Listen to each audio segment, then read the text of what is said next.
میں بطور ایک عام شہری تھوڑی سی بات کرتا ہوں معیشت کے حوالے سے، اور معیشت اور ہمارے آئین اور قانون کا آپس میں کیا ربط ہے۔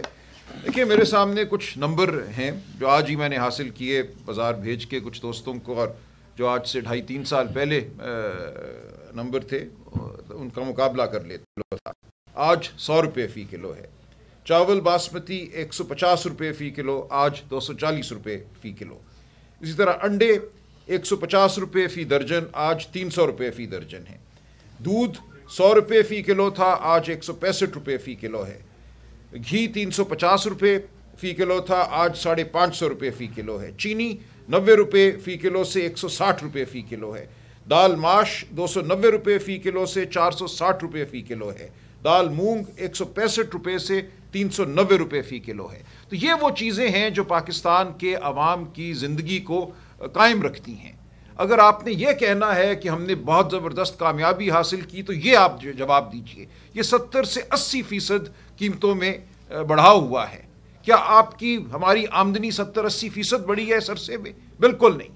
آج پاکستان کی اشرافیہ کا ایک چھوٹا سا طبقہ تو شاید پہلے سے بہت امیر ہے، لیکن باقی پورا پاکستان ہر روز غریب ہوتا چلا جا رہا ہے۔ جو عمر ایوب صاحب نے آپ کو بتایا، 2 کروڑ پاکستانی اس عرصے میں سطح غربت سے نیچے چلے گئے ہیں۔ یہ حکومت کے اپنے فگرز ہیں، جو ان کی اپنی جو اسٹیٹ بینک کی اور دوسرے اداروں کی جو رپورٹیں ہیں ان میں یہ فگر دیے ہوئے ہیں۔ پوری دنیا میں جو ایک خط غربت ہے اس سے نیچے 2 کروڑ لوگوں کا 2.5 سال میں جانا ایک زلزلہ ہے۔ تو یہ ایک ایسی صورتحال ہے جس کی وجہ سے آپ لوگ، آپ کے دوست، بہن بھائی، بچے، آپ کے ارد گرد کا معاشرہ بالکل بکھر رہا ہے۔ فسطائیت اور ظلم اور جبر اور قانون اور آئین کے اوپر جو حملہ ہے وہ اس کے علاوہ ہے۔ اگر ایک لمحے کے لیے ہم صرف معیشت کو دیکھیں تو جو کچھ پچھلے 2.5 سال میں ہوا ہے اس کی تاریخ میں شاید مثال نہیں ملتی، اور یہ کہا جا رہا ہے کہ ہم جشن منائیں گے، ہم نے کامیابی حاصل کر لی۔ کامیابی کیا حاصل کی؟ آپ نے IMF سے ایک قرضہ حاصل کیا۔ یہ پاکستان کی تاریخ کا 15واں IMF پروگرام ہے، اور اگر آپ تھوڑا سا پڑھیں، ہر بار یہی ہوتا ہے کہ جس دن آپ قرضہ لیتے ہیں اگلے 2, 4, 5 مہینے آپ کے چونکہ فارن ایکسچینج ریزروز میں وہ قرضے کی رقم آ جاتی ہے۔ یہ نہیں کہ آپ نے کچھ بیچا ہے دنیا کو، کوئی آپ نے برآمدات کی ہیں جس کے نتیجے میں کوئی آپ کو رقم وصول ہوئی ہے، صرف قرضے کی رقم آ جانے کو یہ کہتے ہیں ہمارے ریزروز بڑھ گئے ہیں۔ اس کی وجہ سے وقتی طور پہ روپیہ سٹیبل ہو جاتا ہے، لیکن یہ چند دنوں کی بات ہے۔ یہ وہ قرض کی پیتے تھے میں والی بات ہے، جانتے تھے رنگ لاوے گی فاقہ مستی ایک دن۔ تو آپ بالکل دیکھیے کہ آپ کے تمام جو بنیادی معیشت کے جو ستون ہیں، جو معیشت کے عناصر ہوتے ہیں، وہ دگرگوں ہیں، وہ غلط سمت میں جا رہے ہیں۔ آپ کے ہاں نوکریاں نہیں بن رہی، آپ کے ہاں فیکٹریاں بند ہو رہی ہیں۔ لارج سکیل کیا، میڈیم سکیل جو انڈسٹری ہے، یہ حکومت کے فگر ہیں، اس میں سکڑاؤ آ رہا ہے۔ یہ انہونی بات ہے۔ سوال یہ کیا جاتا ہے کہ کیا معیشت پچھلے سال 10% بڑھی یا 8% بڑھی؟ بھارت میں یہ بحث ہو رہی ہے کہ ہم 8% بڑھیں گے اس سال یا 10%۔ ہم یہ بحث کر رہے ہیں کہ ہم -1% کم ہوئے ہیں یا -1.5% کم ہوئے ہیں۔ تو ایک سکڑتی ہوئی معیشت میں شادیانے بجانا تو غریب کی جو غربت ہے اور غریب کی جو بدحالی ہے اس پہ تمسخر اڑانا ہے۔ تو یہ ہے وہ فگر جو آپ کو ذہن میں رکھنے چاہیے۔ اسی طرح آپ یہ دیکھیے کہ جو آپ کا بڑا معاشی ایک پس منظر ہے یا پیش منظر ہے، اس میں کیا ہو رہا ہے۔ چین نے اعلان کیا ہے، نہ صرف اعلان کیا ہے، چین سے مشرق یہ سینٹرل ایشیا سے ہوتی ہوئی 1350 کلومیٹر کی ٹرین لائن مکمل ہونے کو ہے ایران تک، اور چابہار تک وہ جائے گی۔ پاکستان جو اس امید پہ بیٹھا تھا کہ گوادر اور چین کا ایک ربط پیدا ہوگا اور یہاں بہت مال یہاں سے جائے گا، درآمدات آئیں گی، برآمدات ہوں گی، اور ہمیں کوئی ریونیو ملے گا، رائلٹیز ملیں گی، وہ سب کچھ تو اب ایک خواب نظر آ رہا ہے۔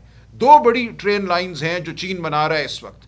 ایک چین سے چابہار تک، تاجکستان، ازبکستان، وہاں سے ہوتے ہوئے ایران میں داخل ہو کر چابہار تک وہ جائیں گے، اور جا رہے ہیں، یہ شروع ہونے والی ہے۔ 2025 میں یہ ٹرین لائن گیا ہے۔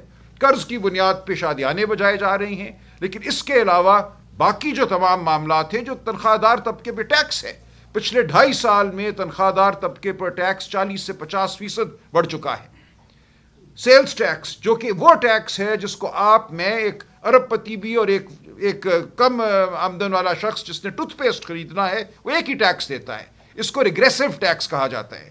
دنیا کا سب سے ریگریسو ٹیکس سیلز ٹیکس ہے، یعنی کہ یہ وہ بوجھ ڈالتا ہے غریب پر جو کہ امیر پہ ڈالتا ہے۔ ٹیکسیشن کا نظام وہ سمجھا جاتا ہے عدل پر مبنی جو غریب پر کم بوجھ ڈالے اور امیر پر زیادہ بوجھ ڈالے۔ ہمارا جو نظام ہے ٹیکس کا وہ غریب پر زیادہ بوجھ ڈال رہا ہے اور امیر کو چھوٹ دے رہا ہے، اور اس میں گہرائی پیدا ہوئی ہے، اس نظام کو بڑھایا ہے انہوں نے پچھلے 2.5 سال میں۔ کوئی ایک ایسی تبدیلی بنیادی نوعیت کی نہیں ہوئی جس کو ہم کہیں کہ یہ غریب پرور تھی، یہ غریب کے لیے کی گئی ہے۔ تمام تبدیلیاں ایسی ہیں جن کا مقصد صرف یہ ہے کہ عمراء کو بچاؤ اور غریب اور متوسط طبقے سے جو نچوڑ سکتے ہو وہ نچوڑ لو۔ یہ ہے پیغام جو آپ کو اپنے دل و دماغ میں لے کر جانا ہے، اور پاکستان کے عوام کی تقدیر جو ہے وہ ان باتوں سے منسلک ہے۔ ایک منٹ۔ اس کے ساتھ ساتھ اس عرصے میں ہم نے دیکھا جو کچھ ہوا 9 مئی کو، اس کے بعد جو کچھ ہوا فروری کے الیکشن میں اور 26 نومبر، مکمل ایک جلغار ہے پاکستان کی جمہوریت پر، پاکستان میں شرافت پر۔ میں بار بار یہ کہتا ہوں قانون، بنیادی حقوق، ان کا مقصد کیا ہے؟ ان کا مقصد ہوتا ہے احترام آدمیت، چادر 4 دیواری کا احترام۔ یہ کوئی قانون ایک کتاب میں لکھی ہوئی تحریر نہیں ہے، قانون وہ ہے جو ہماری زندگیاں ہیں، یہ وہ شرافت ہے جس کے سہارے ہم جینا چاہتے ہیں۔ ہم پر ایک حملہ ہوا ہے اس قوم پر، آپ کے ووٹ کو چھینا گیا، آپ کے گھروں پہ حملے ہوئے، آپ کی بیٹیاں بیویاں کوئی محفوظ نہیں رہی۔ یہ چودھری اعجاز صاحب میرے ساتھ بیٹھے ہیں، ان کی بیگم صاحبہ کی بپتا ہم نے سنی تھی، جو ظلم ان کے اوپر ہوا ہے وہ بیان بھی نہیں کیا جا سکتا، اور ان جیسے ہزاروں اور گھر ہیں۔ تو یہ وہ صورتحال ہے جس نے پاکستان کی عوام اور ریاست کے درمیان جو ایک سماجی اور ایک عمرانی معاہدہ ہوتا ہے، اس سماجی معاہدے کو میں سمجھتا ہوں پاش کر دیا ہے، توڑ دیا ہے۔ اسی لیے لوگ ملک چھوڑ کر جا رہے ہیں، لوگ بددل ہیں۔ کون یہاں پہ اپنا اگلا 30-40 سالہ کیریئر دیکھتا ہے؟ آج 20-22 سال کا بچہ، ہر ایک کے ذہن میں یہی ہوتا ہے کہ آج نہیں، کل نہیں، پرسوں نہیں، میں نکل جاؤں گا، میں آسٹریلیا چلا جاؤں گا، میں کینیڈا چلا جاؤں گا، میں گریس پہنچ جاؤں گا، اٹلی پہنچ جاؤں گا، میری زندگی کا تعلق جو ہے، جو ربط ہے، وہ اس خطے سے نہیں، اس دھرتی سے نہیں، وہ کہیں اور ہوگا۔ اس کی بڑی وجہ یہی ہے کہ آپ پر ظلم ہوا ہے، ہم پر ظلم ہوا ہے، ہمارے ساتھ جو ریاست کا تعلق تھا اس کو توڑ دیا گیا ہے۔ تو یہ ہے وہ صورتحال جو معیشت اور قانون اور آئین اور شرافت کو جوڑتی ہے۔ یہاں ہم نے ہر چیز کو پارا کر دیا اور ہم سمجھتے ہیں یہ ملک ترقی کرے گا، یہاں پر نہریں بہیں گی۔ نتیجہ ہمارے سامنے ہے، بدامنی ہے، دہشت گردی ہے، کیونکہ آپ نے پوری توجہ، جیسا عمر ایوب صاحب نے کہا، ایک سیاسی جماعت اور عوام کی جو رائے ہے، عوام کی جو آواز ہے، اس کو سلب کرنے پہ لگا دی ہے۔ یہاں پہ ایک فون میں کرتا ہوں کسی کو، اگر اس میں کوئی بات ہو جائے جو ناگوار گزرتی ہے، رات 30 بندے اس گھر پہ حملہ کر دیتے ہیں۔ یہ صورتحال ہے کہ 24 گھنٹے آپ میرے فون کے ایک لفظ کو سن رہے ہیں کہ میں کسی سے کیا بات کرتا ہوں، روز مجھے یہ بات میرے سامنے آتی ہے۔ تو ریاست کے وسائل آپ نے کس کام پہ لگائے ہوئے ہیں؟ جب ریاست کے وسائل آپ نے اس کام پر لگائے ہیں تو دھماکے بھی ہوں گے، وہ بلوچستان ہو، وہ خیبر پختونخوا ہو، وہ کوئی بھی جگہ ہو۔ سندھ میں آج عوام سراپا احتجاج ہیں۔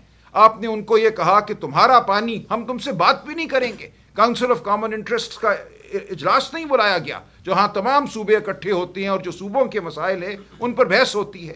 آپ اتنا بڑا ایک نہری منصوبہ بنا رہے ہیں جس کے حوالے سے بالکل یہ جائز تشویش ہے صوبہ سندھ میں کہ پانی وہاں کا جو ہے وہاں نہیں پہنچے گا، وہاں غربت بڑھے گی، وہاں جو زراعت ہے اس کو نقصان ہوگا، سمندر مزید اندر آئے گا، زمینوں کو وہ خراب کرے گا۔ آپ کہتے ہیں ہم نے فیصلہ کر لیا گرین انیشیٹو ہوگا اور اس میں زمینیں ہم کس کو دیں گے، وہ لوگ یہاں پہ کارپوریٹ فارمنگ کریں گے اور بہت امیر ہو جائیں گے۔ لیکن سندھ میں کون غریب سے غریب تر ہوگا، یہ آپ کا کوئی اس سے سروکار ہی نہیں ہے۔ اسی طرح جو پانی آپ چولستان میں دیں گے وہ کس کو دیں گے، کس سے چھین کر آپ کس کو وہ پانی دیں گے، یہ قومی بحث ہو ہی نہیں رہی، سب کچھ بند کمروں میں ہو رہا ہے۔ یہی کچھ ہوتا ہے فسطائیت زدہ ریاستوں میں۔ یہ ایک مملکت بن چکی ہے، ایک بادشاہت بن چکی ہے جہاں عوام اور ریاست کا کوئی اب مکالمہ نہیں ہے۔ تو اس صورت میں معیشت ترقی نہیں کرے گی، آپ اور میں ترقی نہیں کریں گے۔ ہمارے حوصلے چاہے کتنے جوان رہیں، غیر متزلزل رہے، لیکن ہمارے ارد گرد بالکل بچے ہمارے جو ہیں وہ کچھ اور سوچنے پر مجبور ہو جائیں گے۔ بلوچستان میں بھی کچھ اور سوچیں گے، پنجاب میں بھی کچھ اور سوچیں گے، اور سندھ اور خیبر پختونخوا میں بھی۔